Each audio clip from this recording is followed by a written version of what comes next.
This is Andrew Phipps, and welcome to the Faith, Family, and Freedom broadcast.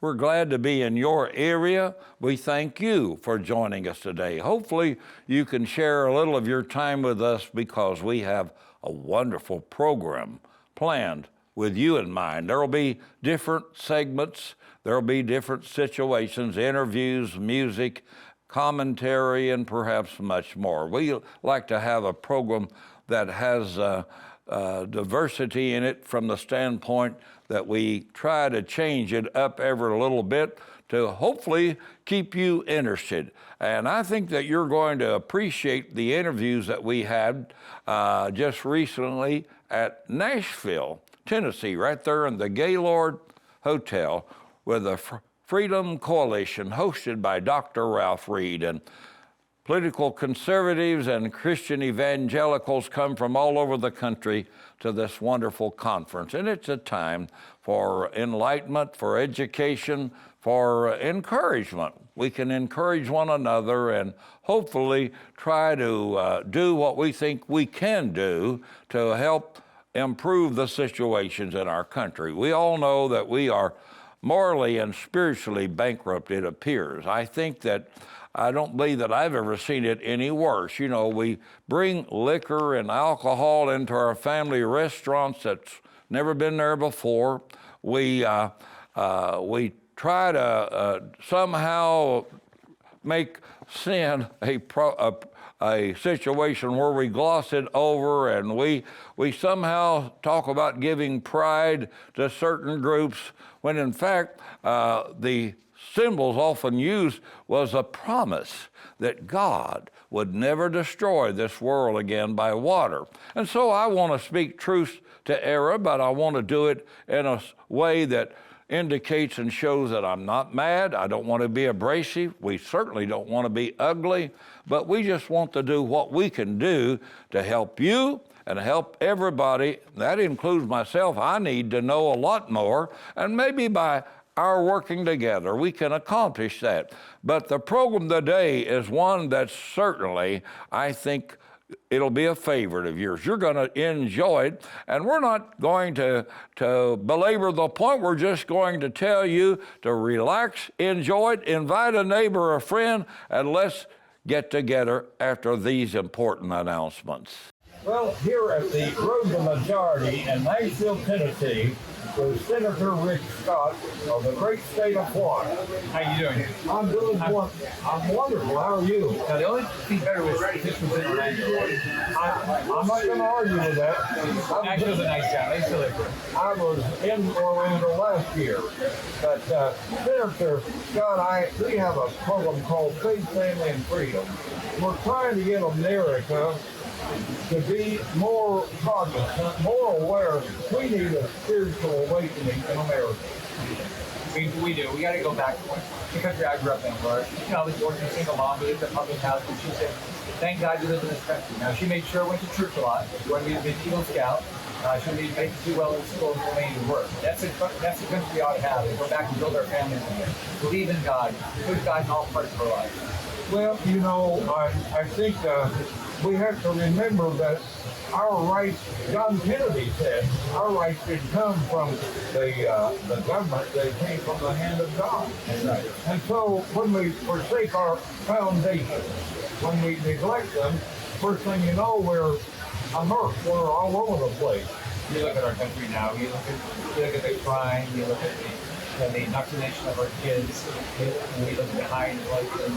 I mean, we got to go back and get God in all parts of our life. We got to get prayer by faith, in all parts of our life. We got to get back to building our families again.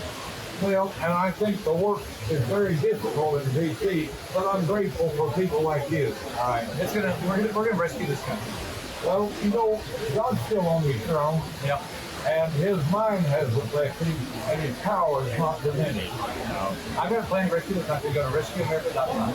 God bless you, my friend. Thank you.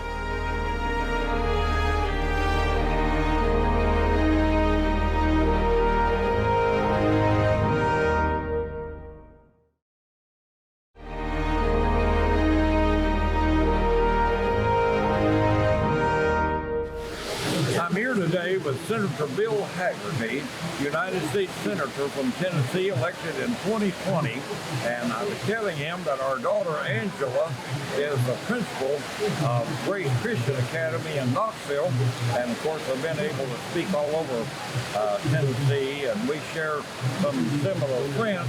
Senator, good to be with you today. It's wonderful to be with you, to welcome you to Nashville, Tennessee. Here in Middle Tennessee. It's wonderful, isn't it? And real quickly, I know you've got a heart for this country, and obviously our society, our cultural disposition has changed dramatically. I think of a great quote that Theodore Roosevelt said. He said, to educate a man in mind and not in morals is to educate a menace in society. And I'm afraid we've lost out much on our heritage. What do you think? Do you think I might be right on that? Well, I think you're right with certain corners of our society. They tend to live on the coast. Yeah. And they tend to have a very, I think, different view, a different belief than we do here. But if you were to ask me about Tennesseans, we still have that heart. Yeah. The problem is you've got this radical left agenda that's taking control of our media, big tech. The Democrat Party seems to be completely swayed in that direction, even though I don't believe all Democrats do this. No. But they've been pulled in this direction so hard left, it's really disturbing. And I think what you're going to see are the forgotten men and women of America.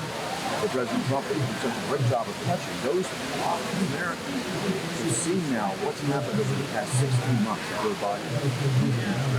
If you look at the polling, America is very upset because our fundamental principles are being attacked everywhere. So I think we're going to see something very, very different in November at the polling. You know, I saw where President Franklin Roosevelt made this statement. Of course, you know, he was a progressive Democrat, but he said he was a Christian first. He wanted Bibles printed at the expense of the government to be passed out for the men in service. On D-Day, June 6th of 1944, he gave a 6-minute address appealing to the God of heaven that for safety for the men there that would be gathered at Normandy. Dwight Eisenhower actually carried in his pocket a letter that said, if this thing is not successful, it's my fault. And so Accountability that's still lacking. yeah, and you know, but people like Harry Truman, even John Kennedy said our rights didn't come from the generosity of the state. We said they came from the hand of God. So I think you're right. Seemingly, the party that we identify with the far left today has endorsed everything that most Tennesseans and most Americans don't agree. And I have still hope for America. I do too. I share that with you. And I think that people like you standing together and doing what you can, you know, I'll say this, Mark Twain said, in the beginning of a change, the patriot is a brave and scarce man, often hated and scorned, but when he tossed and seized, however, the timid join him, for then it costs nothing to be a patriot. I know that loneliness. I've only been there for 16 months, but I've shut the Senate down over some of my principles. And we've had pretty rough fights up there. So I'm going to keep fighting the fight. And I appreciate your prayers and everyone else's prayers that have been so helpful and so supportive of me. God bless you, my brother. Stay strong. Thank you.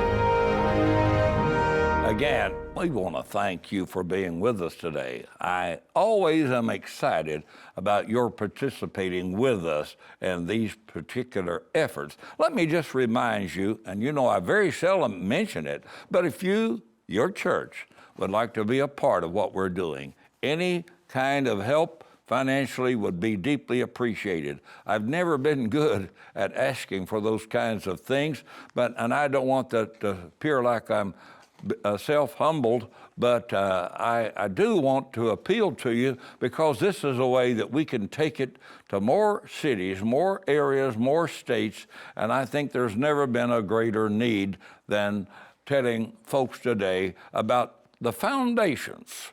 You know, the Bible said, if the foundations be destroyed, what can the righteous do? And we have some wonderful foundations in our country. We have the church.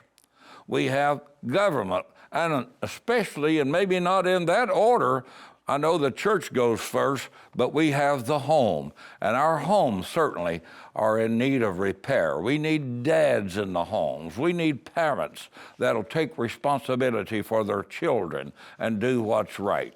Well, just recently I was in Nashville, Tennessee again, and got to see some wonderful people. I was able to interview former Secretary of Education Betsy DeVos, who has taken a strong stand against the indoctrination within our school systems. I mean, we are not there to propose critical race theories or wokeism or to try to indoctrinate our children on the values of transgender transformation. We need to be trying to help get our children educated so that they can fit into the proper groove, whether it's academia or maybe it's in vocational. I don't know that everybody needs to go to college. We need all kinds of people. We need mechanics, we need hairdressers, we need laborers, we need salespeople, and whatever the description is, we ought to try to do that job to the best of our ability. I think that honors God, that we try to appreciate the work that we have. You know, the apostle was very specific. He said, if you don't work, you don't eat. And unfortunately, I think we're seeing a mentality today that says, I want to be on the gimme or on the receiving side. I want to have something given to me. Entitlement, or the idea that the government owes us something. I think today that we ought to be proud in trying to do a job well-pleasing to our employers. They're not in business to hire people just to provide jobs. They're in business to create products from which you and I desire those products, and they in turn make profits for their research and for their stepping out as entrepreneurs. Well, let me again say that I was able to see a lot of good people there. We had interviews with some pastors. We had interviews with a fellow that's in the adoptive services down in Alabama, I believe Brother Norvell.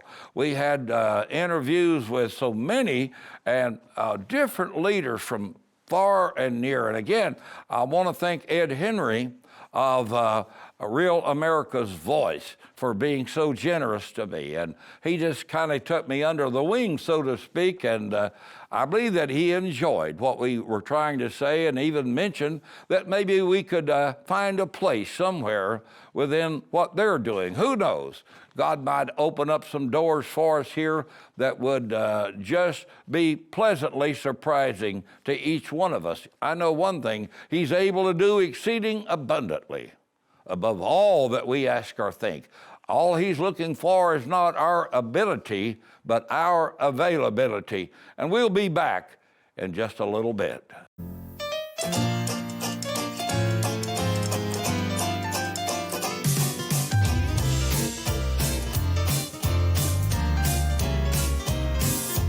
Precious the words the Savior has spoken for the redeemed and blessed. Words that have stood the test, bringing sweet peace and rest. I was so thrilled to think of that hour that I first heard those words. Precious those words of invitation.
If you'd like to have any of our products, we do have a Faith, Family, and Freedom handbook. We have some DVDs. We did one with Pastor Jim Scudder in Washington, D.C. a little over a year ago. It's called Can You Find God in D.C.? I think you will enjoy the beautiful programming that was done in the Jefferson and Lincoln Memorials and other places. If you want any of our products, just call us or get in touch with us as would be indicated there on the screen.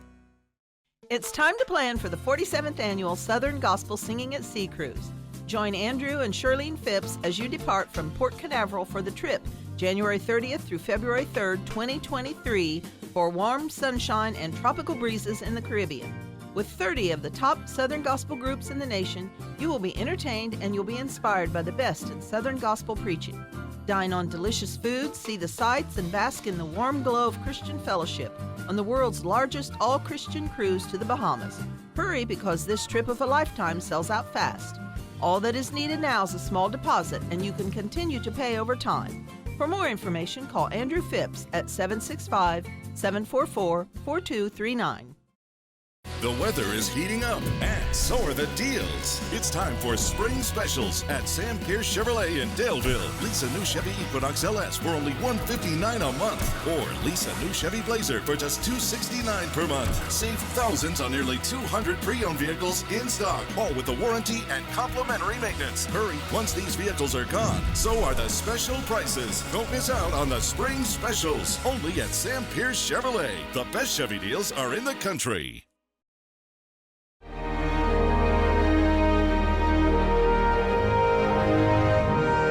Again, this is Andrew Phipps with Faith, Family, and Freedom. Our place is in Muncie, Indiana, Delaware County. We have a website, Andrew Phipps, or Faith, Family, and Freedom. Hopefully you can find it there, also on YouTube. And those programs are put up about as quickly as they are edited and produced. So maybe you can find them there, share them with your friends and neighbors. Also, we have some products. We don't say much about it, but we have some DVDs. We have a handbook that we've been providing for folks for a long time. We have other materials, tracts that we give out to churches and so on. So I'm out of Liberty Baptist Church. I tell you my sending church so you'll know where my membership is. That's where I pay my tithe and support Faith Promise Giving, and it's an honor to be a member of a local Bible-believing church. And we're conservative in nature, and we use the King James Bible in our church. And so if you, as a pastor, would ever want me to come and maybe be a part of your church services, it would be an honor. All you have to do is call us. Our contact information is on the screen from time to time. Again, we're excited about the opportunities that we have in hand. You know, I don't believe in luck, but somebody tried to describe it. They said luck is where opportunity and preparedness meet, but I don't know if that's true or not. I only give it as a secular illustration, but I know that God is sovereign. He knows what we're doing, where we're going, and so on. But I would like to again remind you that while I was at the Freedom Coalition, they called it the Road to Majority. I'm hoping that we can do something this year, that we can correct a lot of things that are in place economically. You know, there's no need for us to have this kind of high inflation.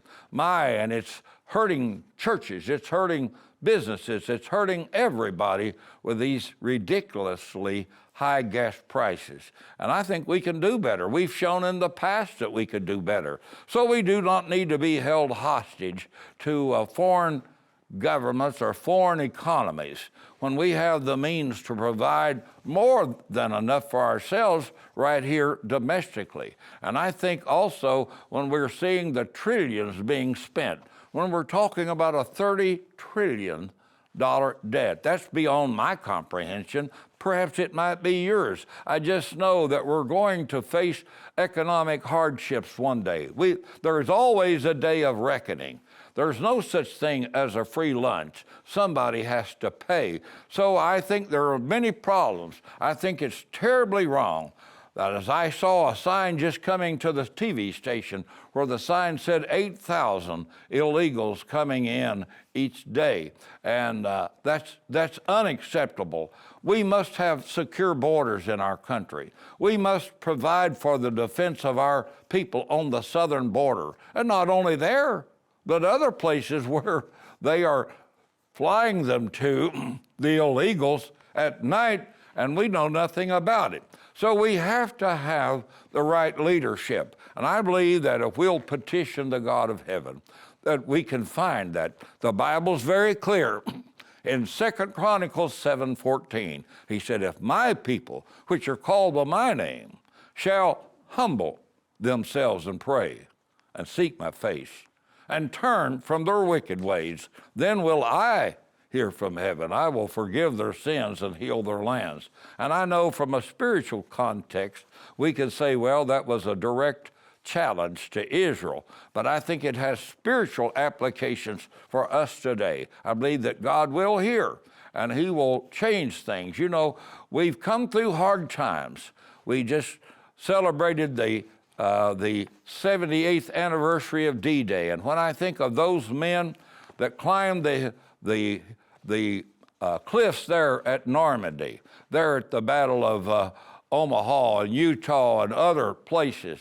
My, what courageous people they were. You know, most of them were quite young, 18, 19, 20 years old. Some of them maybe had advanced their age to get into service. Sometimes I wonder, do we have that same kind of residue in our people today? Have we built within us the same kind of DNA that where our people are ready to defend us and stand up for America? I'm glad to be a Christian first, but I'm also glad to be an American. I stand for the stars and the stripes, and I really do not consider those that disregard it. I don't like what they do. And I told somebody jokingly, I said, I can't wear Nike shoes because I said they hurt my feet when I stand for the national anthem.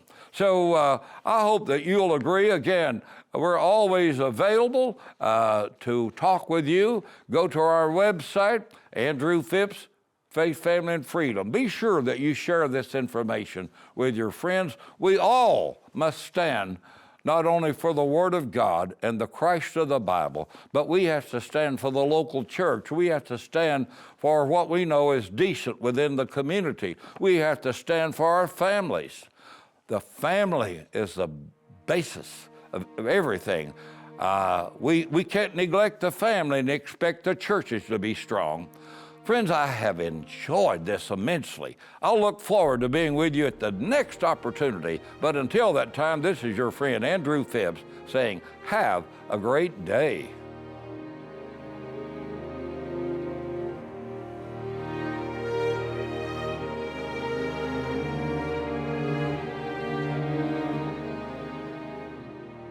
Phipps, Faith, Family, and Freedom, presented by Clemens Home Solutions and Heritage Funeral Care.